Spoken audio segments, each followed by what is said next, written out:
so interesting to always unwind that little bit of trauma. And it can be big T trauma or little T trauma. I was thinking about this the other day. I misplaced something. I didn't lose it. I misplaced it and I found it. And my husband said, "You never lose things." And I was taken back to my dad had been living abroad and he came back and he had bought me a watch, a gold Seiko watch. And I was little, 8, 9, and I was playing on the playground and I took it off and I put it down. And now thinking about it, I think it probably got stolen. And just like that feeling and having to go home and tell him and him so angry and feeling so bad. But I realized since that inciting incident, I'm so afraid to lose things that I just know where everything is all the time. And just being aware, oh, that's what that is. That's that old wound. All of a sudden it loses its, I don't know, gunpowder. We are back at the Blessings podcast here for part 2 with Tracy McCubbin of Declutter. Tracy was so inspirational, and we just got on to Girls Chit chatting so well that we had to make a part 2. So be sure to go back and listen to last week's episode if you didn't catch it yet. We talked about hoarding, what memorabilia means, and why people have collections. Tracy talks a lot about changing your relationship with your stuff. And I'm saying stuff in my air quotes because what she does is far beyond physical decluttering. When people are able to make sense of the chaos of their environments, they are transformed on the inside as well. And so her work has transmuted from simply helping people to take care of their clutter and organize. It's gone far beyond that into the realm of the psychological benefits and the undeniable benefits that you get from simplifying, from identifying what's really important to you in terms of material objects, but also in terms of what matters in life itself. So I'm very struck by Tracy's work and how profound it is. And that's why I think she has taken off so big, because she's tapped into something really special that's transforming people's lives. And so I'm thrilled to have her back again, and we can continue this wonderful conversation. Hey, Tracy, I hope you're having an amazing day so far. I am. I'm getting lots of annoying things done. Like one of that task that you're just like, I'm going to have to sit on hold for 25 minutes and then I'm going to have to do. And I feel like I was like, I could go back to bed. I got that done. Oh, that's so great. That feels so great when you get some things like that done. Absolutely. Oh my gosh. But then I'm always like, okay, what's next? What can I do? Yeah. I love a to-do list. I love checking things off a to-do list for sure. Me too. All right. I want to get deep. So we're going to start with this. Last time we spoke, you said that your grandmother had a saying, don't put it down, put it away. And I was thinking about this as a metaphor for our emotions, our mental stuff, because when you are decluttering, it speaks so obviously and strongly in metaphor. And so how often do we do that with our emotions? We take our emotions and we try to stick them in a closet and close the door, or put them in a drawer and shut it, without really taking a look at them and clearing them out. So in your work, the mental stuff automatically clears out with the act of clearing the physical stuff. It's almost like a little bit of alchemy you're performing there. You get like a double reward. So can you just talk about that a little bit, and how rewarding that must be for you to have that experience with people? It's one of the greatest parts of my job. Getting people's homes into a space where they're happy in them again and they're proud and they love coming home is great. But helping people open the door or have the awareness of what trauma led to the behavior. That I was listening to Dr. Gabor Mate recently, and he was talking about, and I'd never heard it described this way, but he was talking about addiction was a behavior that we keep doing to make ourselves feel better, even though there are negative results. I'm paraphrasing, but something like that. And I see that so much with my clients and the way they keep doing things and it doesn't work and it has negative results and they overshop and then they have credit card bills and they don't have anywhere to put anything. And why do they keep doing it? And so it's so interesting to always unwind that little bit of trauma. And it can be big T trauma or little T trauma. One thing that a parent said, or something that happened, or I was thinking about this the other day. I misplaced something. I didn't lose it. I misplaced it and I found it. And my husband said, you never lose things. Like you never lose things.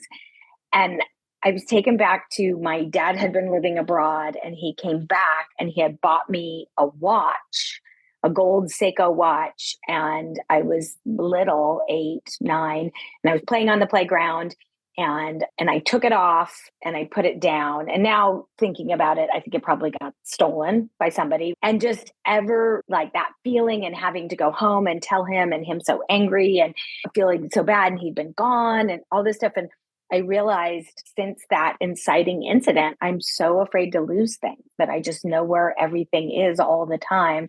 And just being aware, oh, that's what that is. That's that old wound. All of a sudden it loses its, I don't know, gun power. What you just said is really at the heart of so much of my work that I do with people, because it has to be taken back to a story. You just took it back to an experience. People are always trying to unwind emotions and trying to approach trauma from the standpoint of understanding it or analyzing it, rather than looking for the inciting incident. As you said, there's a story there. Something happened. There's something happened. And I see it when people's relationship to their stuff all the time. Something happened. Usually some other person had a response. You had a response to their response. And then all of a sudden it's taken this huge meaning on, right? We're humans. We're meaning making machines. We try and make meaning out of everything. And so those things happen and it just gets carried through with like for my husband, like cars. He had a father who was a crazy car person and an engineer. And he just says every time like, what if we get a parking ticket? And I'm like, then we pay it. It's not fun, but it's not. And taking it back and realizing. And I think when people are, and I hate to use this word because it is so overused, triggered, activated by their stuff, there's always a story there. There's always a story. Mm-hmm. Always. There's something happened. There's something that happened repeatedly. There's something that happened once, and it goes all the way back. And I really see that too around people's consumption and buying, because there's always something about shopping with your mom and it was a terrible experience, or shopping taken with your grandmother and it was a positive experience. That there's always something. There really is. And taking it back to the story, you're helping me to segue into my next question, which is about shopping. But I have another question now that I want to ask you, because you started down this road of stories. And I'm wondering, when someone is having trouble letting go of something that they know they want to let go of, it's not a question, they know it's not something they want to keep, but they're still having trouble with it. Do you ever ask them to go over the story behind something with you to help them to release it? Yeah, usually the kind of my entree into that conversation is, historically, have you kept things like this a lot? Like in the past, how have you dealt with paperwork? You just make it broad, and then they'll say, oh, I got audited once in the 90s and I didn't have anything and it cost me $100,000. I'm never going to let that happen again. Oftentimes people are hanging on to things to try and right a past mistake, like RIGHT. Oh, if I do this way, that won't ever happen again. Yeah, we often get there. And oftentimes by the time we've been working together, they're ready to spill the beans. Definitely. So you're almost like a little therapist in a way. Yes. I wonder someday, I wonder if someone's going to give me an honorary degree. And yes, there's a lot. It's mostly that. It's behavioral. It's historical. It's emotional. It's just never about the stuff. The root of the thing is never the thing itself. So true. All right, let's go into the shopping thing. Now, at the end of the episode last time, I said that we didn't have a chance to talk about the time that I cried in Neiman Marcus over a pair of shoes. Okay. So I want to talk about that story. I need to get your Dr. Tracy. I need to get your advice on this. You talk about shopping as something that fills a void. And I do believe that's true, especially with me. And so if you're shopping, is it because you actually really need the dress for an event or the shoes or whatever it may be, or if it's trying to meet some other kind of need? So I, not too long ago, found myself in the mall And I was there with my partner. We were looking for some things, and I happened to stroll through Neiman Marcus on my way into the mall, and they were having a sale. So they don't have good sales all that often, right? And I just strolled by the shoe department, and just so happened there was a pair of Christian Louboutin heels in my size for half price. So I slipped the shoe on my foot and I felt like Cinderella. It was like it was my shoe. It was meant to be on my foot.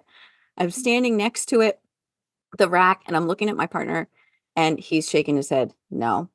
And I have absolutely no business buying anything from Neiman Marcus at this point in my life. I have no business shopping in there.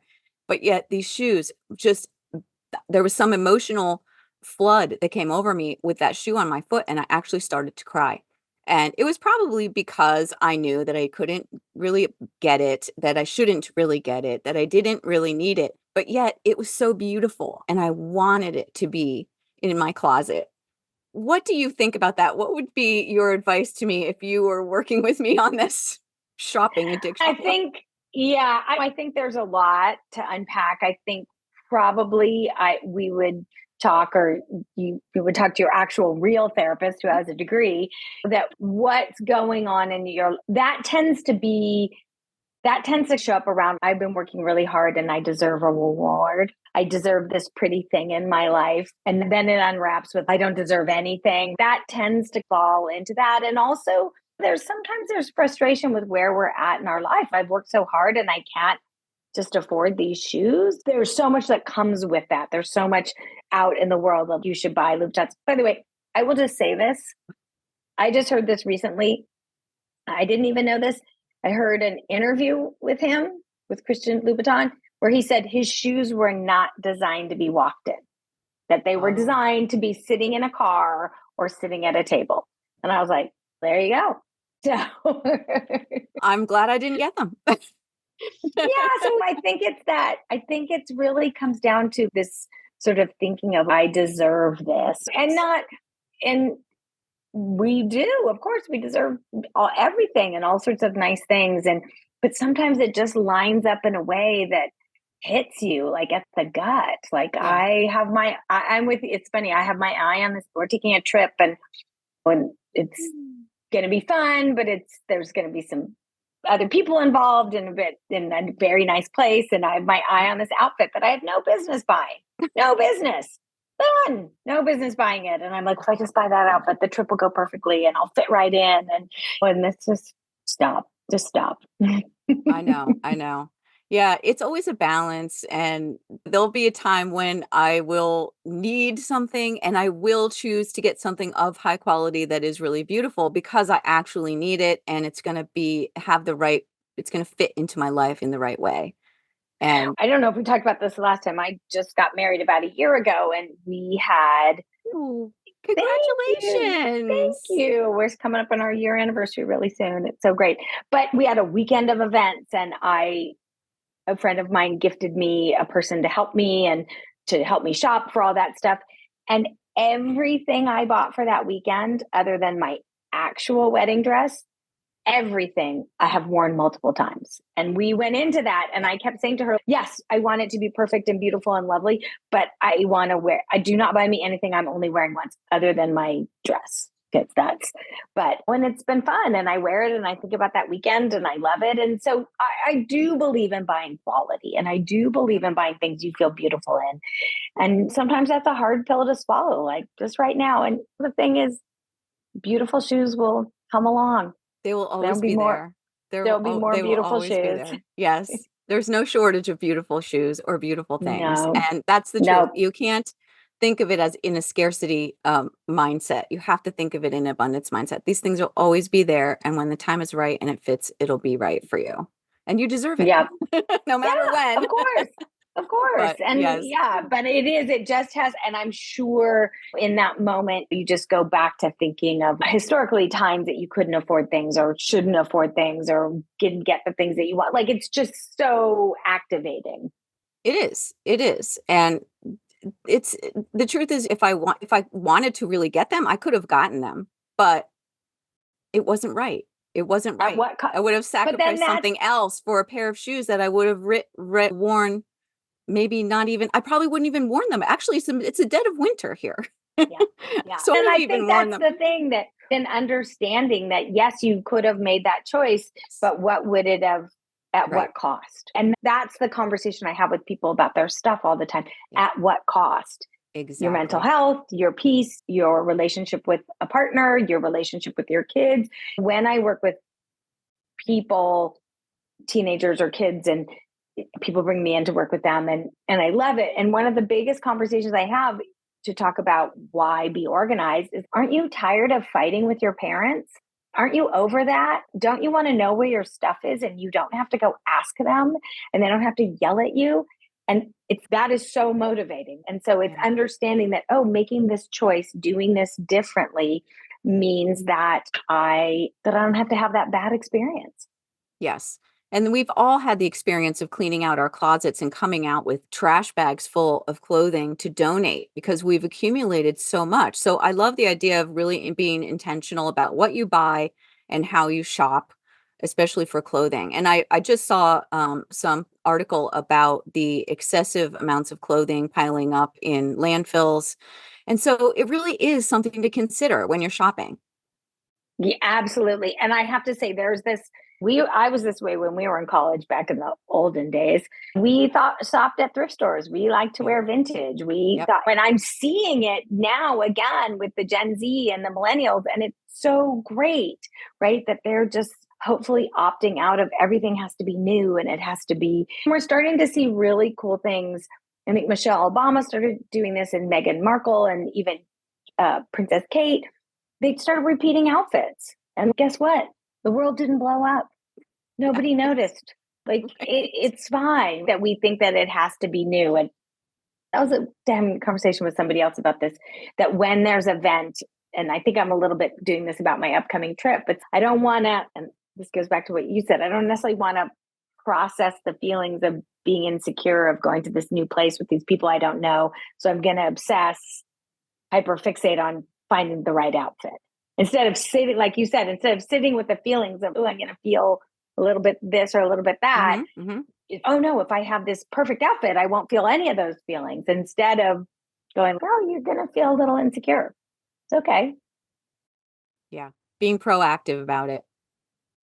And But feeling the feelings, yeah, and feeling actually feelings. feeling them, actually Feeling sitting with feelings. them and feeling feelings. They're not going to kill you. No, and it's like systematic desensitization where you expose yourself to the feeling. And then when you get in the actual situation, you're just going to crush it. You're going to crush it on that trip, Tracy. It's going to be great. I love it. I know. I had this. It's funny for me. It shows up that way. I had to go to a big meeting, and I was just like flipping out about what to wear. And my husband was like, "What are you doing?" And I was like, "I'm just going to be out of place." And then I went in, and three of the other women in there were in like different versions of the exact same outfit. And he was like, "See, you got it right." And I was like, "Oh, okay, good." And I think it's also because we feel like the clothes are something that we can control, right? That Mhm. we get, if we pick the right, we can't control we can, but the feelings feel so out of control that if we can fixate on getting the right outfit and we get what seems right outfit, then we've got it all Mhm. under lock and key. Yeah, but Got this under control. yeah, it goes back though to our need to control the external environment and how when we're always trying to manage that, we at the same time are sacrificing the idea of managing the internal environment, which is what we need to be doing. You can only control so much. I don't think we talked about this on the last time I was on, but this was such an illumination. I got a call at the end of COVID from a couple, and it was bad. She was like, I've been shopping like a drunken sailor, just shopping. And my house is full, and there are rooms I can't go into, and I got to deal with this. So we started talking. I went and I did the consult and met them. And I said, tell me what COVID was like for you. And they were like, it was really hard. He has health problems. We had to really isolate. And then it came out that she had retired from her job of 35 years that was incredibly social. And she went to an office 5 days a week and knew everybody in the company. They stopped being able to go to church in person. So they were going online, and she stopped playing bridge. She had a regular bridge game, and she just started shopping. And I was like, yeah, this was something you were trying to fix. Like, you just substituted this behavior, and we unwound it and was funny. I was like, are you feeling comfortable? Do you feel like you could go back to church in person? She's, yeah, we finally feel like we can. We're going to go and still wear a mask, but do that. And I was like, great. And I was like, and what about playing bridge? And her husband was like, there's a bridge game at 3:00 today. I can drive you. And she started to go back to her bridge game. And all of a sudden, her time was full again. And she was connecting with people and doing all these things. And the shopping just fell away. And so when we are consuming, especially in retail, I think it can apply to a lot of things, there's something else going on. Yeah. Yeah. There absolutely is. Yeah. Consuming, whether it's shopping, food, some sort of an addiction, alcohol, drugs, anything. It's all the same. What you said last time was that you really thought that hoarding, I think was the thing you were talking about in particular, was related to addiction. And 100%. yeah, Yeah. Again, I'm not a therapist. I haven't, yeah. but from what I've seen, there is, I don't know if it's a chicken or the egg, but I do think that there is an addiction component to it. And people get addicted to the find and the hunt and the acquiring. And I don't think we can, and again, I'm not sure so much like right now where treatment is around it, but it's got to be a part of it. It just has to Definitely. be. Yeah, I agree. Do you think you can go the other way and be too minimalist? Have you seen Totally. that? Okay. Yes, all the time. All the time. People throw everything away. And there's this, I've seen this other thing, I call it the donation myth, where people buy things to be able to buy and say, I'll just donate it. I'll just donate it. Like, it doesn't matter that I can, or I see that I'll resell it on Depop or I'll resell it on Poshmark. And you're just justifying the spending. You're just justifying the activity. So yes, you can definitely go the other direction for sure. Yeah, it's such a little tightrope we have to walk, isn't it? I know. We're just funny little beings, aren't we? We We're just are. funny little beings We that we are. just have to constantly stay checked in with ourselves. I know, we're so complex. All right, I speaking know, of we really personal, are. I know, we really are. It's complicated. I want My husband always says, my husband's always, you have the weirdest job. And I'm like, I know, and it's the greatest. And you he's have just the like, best job. I know, That but I'm just so in people's lives. Like, I just learn so much and I just see. And the thing that I will say is that we are all, everyone, doesn't matter how much money you have, not money, to partner, not partner, just straight gay. We are all struggling with something. Yes, we sure are. And I know that you got started in this job after a different career. So I wanted to talk to you a little bit about that because I we're the same age and I also changed careers although more recently than you had. And I want to talk to you about that kind of personal part of your life and business because it's really important for people with a lot of women listening who are in that boat or like wanting to make a change, maybe even later in life. And there's fear around it. So tell us what you were doing before and how you transitioned and got into this field of decluttering. I love this conversation and I have a lot to say about it. So I was working in the entertainment business. Had been a personal assistant to two different people and I loved it, and a little dabbling in acting, thinking, but it was really hard, and pretty early on realized this is just too hard and mean and awful. And I loved being a personal assistant and I loved solving problems. And I just was bouncing around, working for the same people, but just knowing that it wasn't a forever thing. And then I started, because I was a personal assistant, started getting calls to help people who knew me, friends of the person I was working for. And I started doing these projects. And it turned out they were organizing projects, but I didn't even know it, right? I was going and helping people decorate their Christmas tree and then put the decorations away and cleaning out paperwork. And it just, people started calling. And in the beginning, I wasn't even charging. And then I started charging. And it was a friend of mine who said, this is a business. And I was like, what do you mean? I just help people. And he's, yes, that's a business. It's called a service business. You do it. So a friend of mine designed my logo and designed the website, and 17 years later and 10 employees and all this crazy growth that's going on. We're just getting ready to expand, and it's super, super exciting. But I want to say this, and this is very important to someone who's listening who wants to make a change in their career and is maybe later in life is thinking, I believe, and I've seen this happen, and I use this when I hire people, that so much of life is figuring out what you don't want to do. And that is a very valid path to take.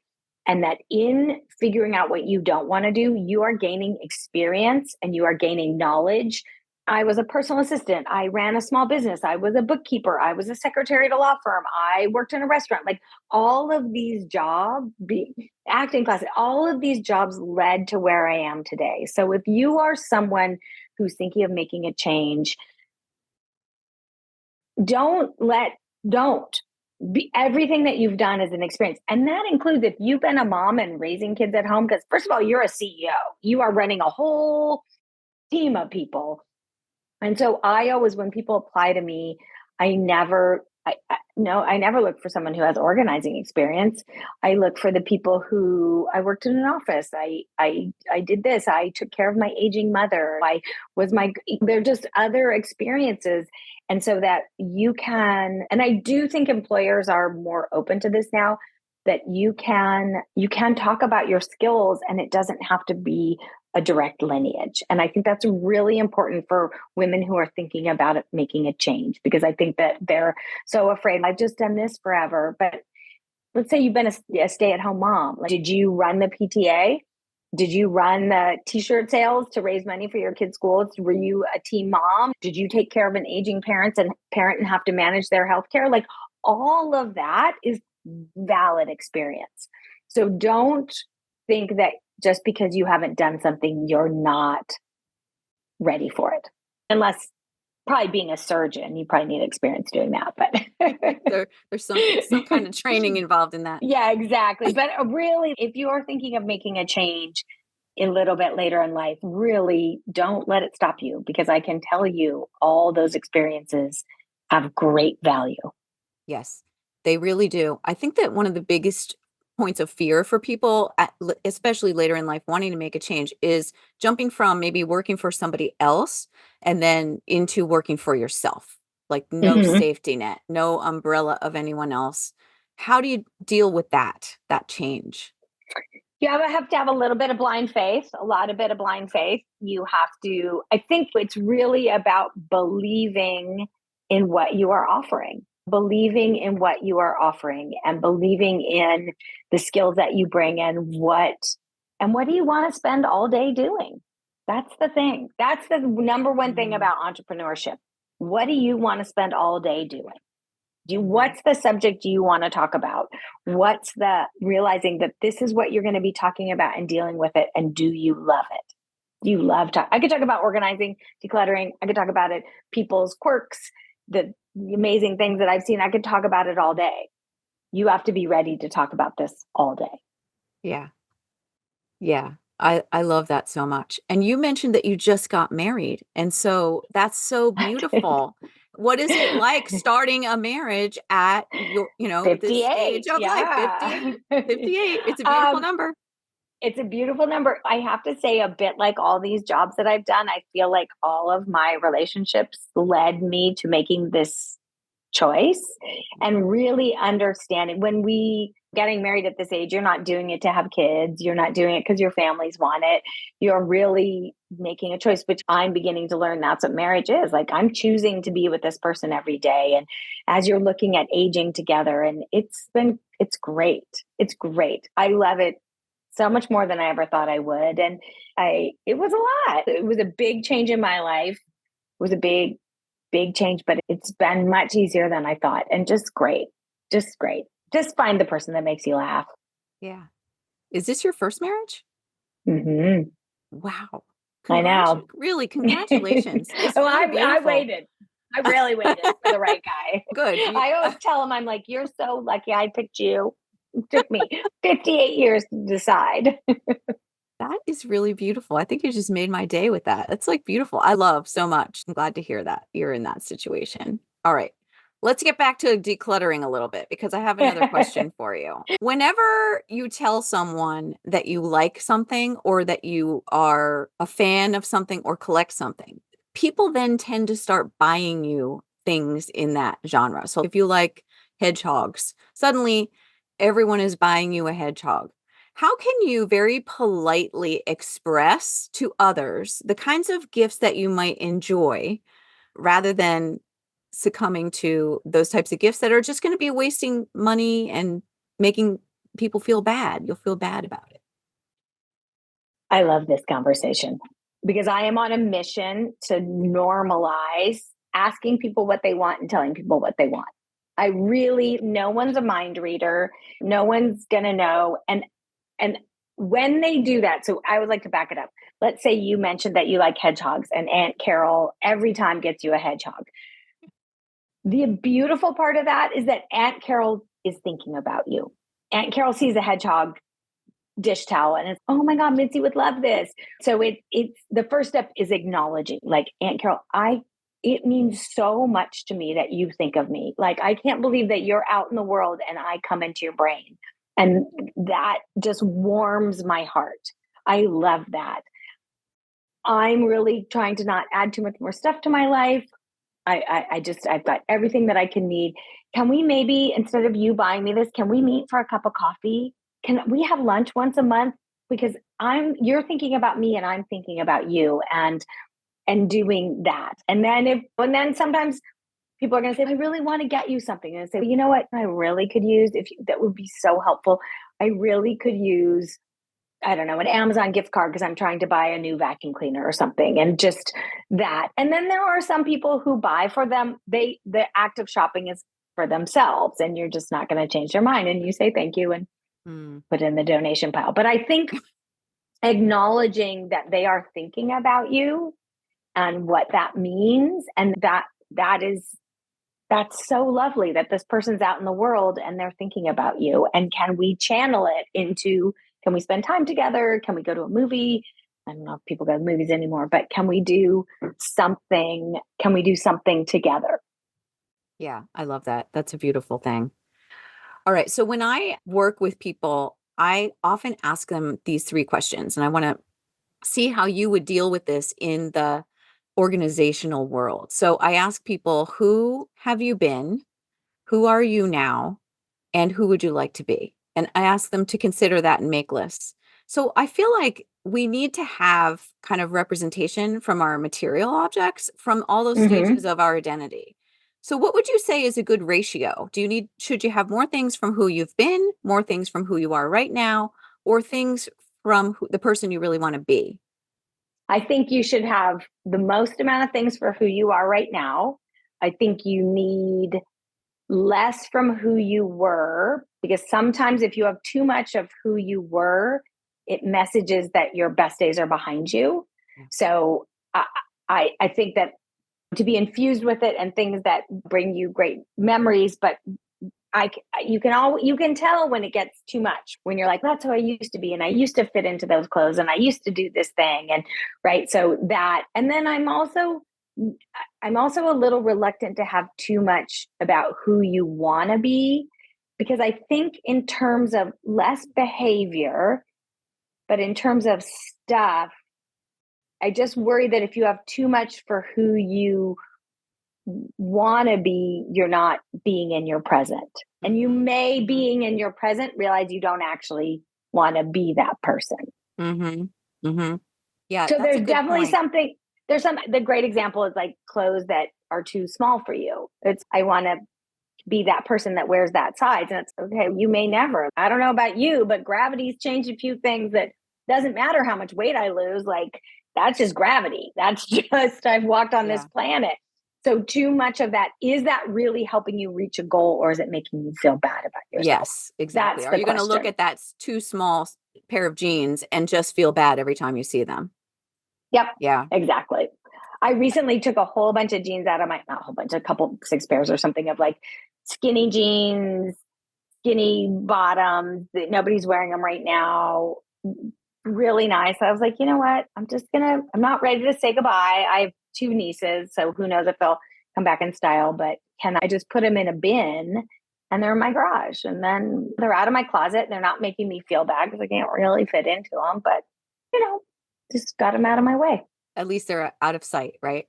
Yeah. Another thing with objects, and I seem to be talking a lot about clothes, but the idea of articles of clothing or other objects that you like, but they remind you of something that was a bad experience. So a Get shirt rid of that, them. yep, get rid of them, Get right? rid of them. You don't Why need do the you have shirt you were things? wearing when someone broke up with you. You don't need that shirt anymore. No, I Get rid of say it. this all the time. Everything in your house should make you happy. Everything in Yes. your house should make you happy. People that like, there's just not the amount. I'm like, why are you wearing the hair shirt? Why are you doing that to yourself? You will remember that. Trust me, you will not forget that painful breakup. You will not forget it. I tell a story in my book, and this is from my own life. I broke up with my partner before I met my husband, and it was just a lot of bad. It was a bad relationship. I stayed in it too long. There were all sorts of things. And when we broke up, got super skinny super fast because I had been overeating when I was in the relationship. I bought these pants and I could wear them once. Like the minute I started sleeping and being a normal human again, I just went back to what I weigh, and I could never get in those pants again. I would joke that you'd have to marry me and divorce me all over again to get back in those pants. And I left them in my closet, and they made me feel bad. They made me feel bad that I spent the money I shouldn't have spent on them. I will probably never be that skinny again. I somehow am failing to not be that skinny again, even though that's not my weight, that whole thing. So I finally was like, I have to get rid of these pants. I have to let them go. And so we give a lot of stuff from my company and personally to a couple organizations that work to get kids off the streets or out in apartments, out of foster care, and that whole thing. So an organization near my house, I dropped a big bag of clothes off, including these pants.